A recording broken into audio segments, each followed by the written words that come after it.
اعوذ باللہ من الشیطان الرجیم بسم اللہ الرحمن الرحیم یا ایھا النبی، اے نبی صلی اللہ علیہ وسلم، اذا جاءک المؤمنات یبایعنک، جب آپ کے پاس آئیں مومن خواتین آپ سے بیعت کرتی ہوئی، الا لا یشرکن باللہ شیئا، پہلی شرط یہ ہے کہ وہ عہد کریں کہ وہ اللہ کے ساتھ کسی شے کو شریک نہیں کریں گی، ولا یسرقنا، دوسری یہ کہ چوری نہیں کریں گی، ولا یزنینا، کوئی بدکاری نہیں کریں گی، ولا یقتلن اولادہن، اپنی اولاد کو قتل نہیں کریں گی، ولا یاتین ببہتان یفترینہ بین ایدیہن وارجلہن، اور نہ ہی وہ کوئی ایسا طوفان باندھیں گی، کوئی بہتان لگائیں گی جو ان کے ہاتھوں اور پاؤں کے مابین سے ہو، سیکسول سکینڈلز، کوئی عورت جو تہمت لگا دے کسی کے اوپر اس نے میری آبرو ریزی کی ہے یا اس نے کسی اور اعتبار سے، تو یہ چیزیں بھی نہیں، اور یہ ہوتا رہا ہے، انبیاء تک کے ساتھ ہوا ہے۔ ولا یعصینک فی معروف، اور آخری بات یہ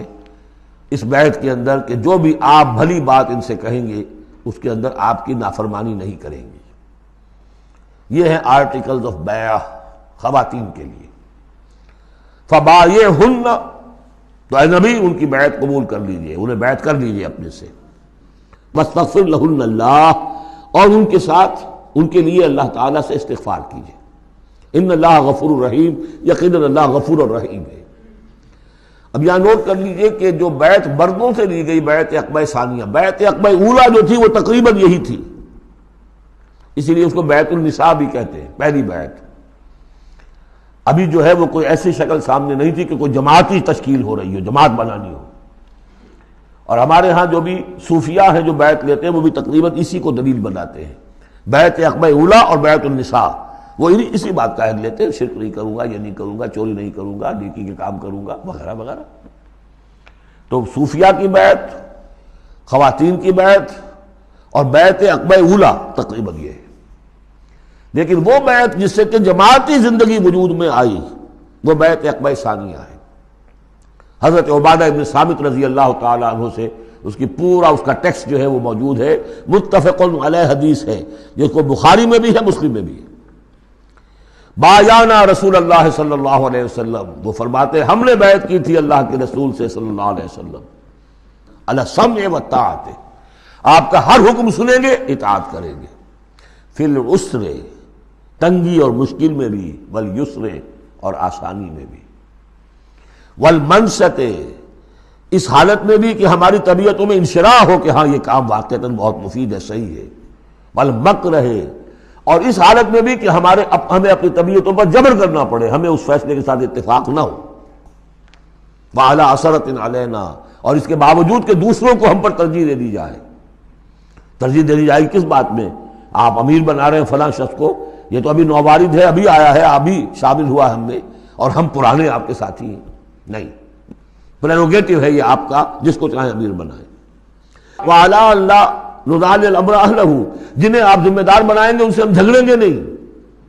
ان سے لڑیں گے نہیں، ان کی اطاعت کریں گے۔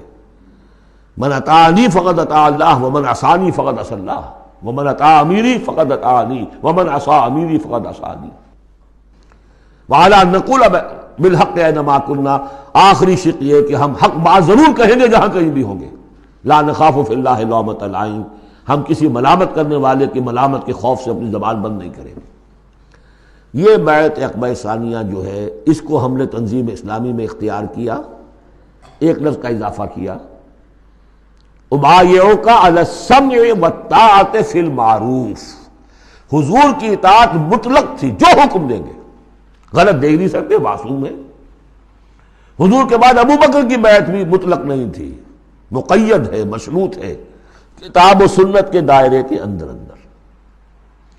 یہ بیعت ہے چونکہ اس کے بعد حضور نے پہلی مرتبہ ایک تنظیمی ڈھانچہ قائم کیا کہ مدینے میں آپ نے 12 نقیب مقرر کر دیے، یہ تنظیمی شکل پہلی مرتبہ ہو رہی ہے آپ کی سیرت کے اندر۔ مکے میں تو چونکہ آپ خود موجود ہیں اور سب صحابہ وہیں ہیں، چھوٹا سا شہر ہے، تو کسی تنظیمی سانچے کی اور ڈھانچے کی اور لمبی چوڑی چینز جو ہے بنانے کی ضرورت ہی نہیں۔ اب مدینہ دور ہے، وہاں کے کچھ لوگ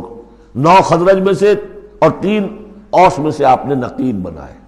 اب ان کی ذمہ داری بنی۔ اس طرح جماعتی تنظیم جو بنی ہے وہ اس بیعت پر بنی ہے۔ البتہ چونکہ خواتین کا معاملہ یہ ہے کہ جماعتی جدوجہد جو آگے چلنی ہے اس میں جہاد اور قتال کے جو مراحل آنے ہیں اس میں خواتین کا حصہ بالواسطہ ہے، بلا واسطہ نہیں ہے، ڈائریکٹ نہیں ہے۔ وہ بیعت ان سے نہیں لی گئی، بلکہ یہی بیعت لی گئی ہے کہ اس کے اندر یہ افعال ہیں، یہ نہیں کریں گے، اور یہ کہ ہاں جو امیر ہیں حضور صلی اللہ علیہ وسلم جو بھی حکم دیں گے، جو بھلائی کا حکم ہوگا اس میں اور ان کی نافرمانی نہیں کریں گے۔ اس کو ہم نے تنظیم میں خواتین کی بیعت کے لیے بعین ہی یہی الفاظ اختیار کیے، اور واقعہ یہ کہ اس کا بہت ایک اہم پہلو یہ ہے کہ چاہے خواتین کو وہ دوسرے کام نہیں کرنے جو مردوں والے ہیں، جنگ میں جانا ہے یا کوئی اور مسئلہ ہے، لیکن ایک سینس آف بلانگنگ ہو جاتی ہے کہ ایک گروہ کے ساتھ ہونا، کونوا مع الصادقین، کوئی ہے جس کے ساتھ آپ نے اپنے آپ کو آئیڈینٹیفائی کیا، جماعتی زندگی ہے اور اس کے تحت ایک کام ہو رہا ہے، اس کی برکتیں جو ہیں جو آپ نے فرمایا گیا، جو حضور نے فرمایا، یہ حضرت عمر کا قول ہے، اثر ہے، لا اسلام الا بالجماعہ ولا جماعہ الا بالامارہ ولا امارہ الا بالسماع ولا سماع الا بالطاعہ۔ کوئی اسلام نہیں ہے بغیر جماعت کے، کوئی جماعت نہیں بغیر عمارت کے، کوئی عمارت نہیں بغیر جب حکم سننے کے، اور سننے کا کوئی فائدہ نہیں ہے تک مانا نہ جائے۔ حضور نے فرمایا علیکم بالجماعہ، ید اللہ علی الجماعہ، تم پر لازم ہے کہ جماعت کی شکل میں رہو، اور اللہ کی مدد اور تائید جماعت کے ساتھ ہوتی ہے۔ اور اس جماعت سازی کے لیے جو مسنون اور منسوس اور معصور بنیاد ہے وہ ہے بیعت، جس کو ہم نے چھوڑ دیا۔ دوسرے طریقے جو ہیں جماعت سازی کے، دستور ہو، دستور کے مطابق پھر قوانین ہو، بائی لاز، یہ بھی حرام نہیں ہے، یہ بھی مباح ہے، لیکن مباح ہونا اور بات ہے، اور منسوس ہونا، مسنون ہونا، معصور ہونا یہ بالکل اور بات ہے، زمین و آسمان کا فرق ہے۔ بہرحال ہم نے تنظیم اسلامی میں اس بیعت ہی کے نظام کو اختیار کیا۔ اللہ کا شکر ہے کہ جو ایک انسٹیٹیوشن اسلام کا بالکل ختم ہو گیا تھا، ڈیڈ، متروک، ہم نے اسے زندہ کیا ہے۔ آخری آیت ہے، یا ایھا الذین آمنوا لا تتولوا قوما غضب اللہ علیہم، اہل ایمان ان لوگوں کے ساتھ دوستی نہ کرو جن پر اللہ کا غضب ہے۔ جہاں سے یہ صورت شروع ہوئی تھی، اختتام پر پھر وہی بات آ گئی، قد یئسوا من الآخرہ، یہ آخرت سے مایوس ہو چکے ہیں، کما یئس الکفار من اصحاب القبور، جیسے کہ کفار مایوس ہو چکے ہیں اصحاب قبور میں سے۔ اس کے دو معنی دیے گئے ہیں، جیسے کفار جو قبر میں ہیں ان پر تو حقیقت واضح ہو چکی ہے نا، عالم برزخ میں جب پہنچ گئے تو انہیں معلوم ہے، اب حقائق منکشف ہو گئے، جیسے وہ مایوس ہو گئے ہیں کہ ان کے لیے اب کوئی راستہ نہیں، اللہ کے عذاب سے بچنے کی کوئی شکل نہیں۔ یا یہ کہ جیسے یہ کفار مایوس ہو گئے ہیں کہ جو قبر میں چلا گیا اس کا کوئی باعث بعد الموت نہیں ہے، اس کو دوبارہ اٹھا جانا نہیں ہے، دونوں امکانات، دونوں ترجمے کیے گئے ہیں۔ تو تم ان لوگوں کی طرح نہ ہو جاؤ جو مایوس ہو چکے ہیں، یہ لوگ اللہ کی رحمت سے، یہ لوگ جو ہیں، یہ جو یہودی ہیں، اور ان کے ساتھ تمہاری دوستی درست نہیں ہے۔ صدق اللہ العظیم۔